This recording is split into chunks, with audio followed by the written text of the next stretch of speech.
Сабағымыздың мақсаты өрік өнерін шолу жасау, түрлі материалдармен тәсілдермен танысу, нобай дайындау, өз жұмысымызды жоспарлау, өрік түрлерін орындау.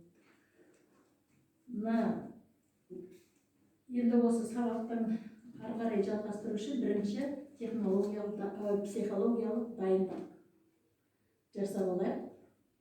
Гүл өсірсек еңбек, гүл өсірсең тердеп, мұның аты еңбек. Кесте тіксек зерлеп, мұның аты еңбек. Қырға шықсақ өрлеп, мұның аты еңбек. Сабағына жөндеп, әзірленсек еңбек. Қиындықтың бәрі еңбек қана жеңбек. Сонда біздің сабағымыз барлығы еңбекпен келеді екен. Мынау ендігі сабағымыз өру дегеніміз жұмсақ материалдардан қолмен шалып, біріктіру арқылы бұйым жасау тәсілі. Өру тәсілдері жер жүзіндегі барлық теңіз жағасында тұратын елдерде көп пайдаланады екен.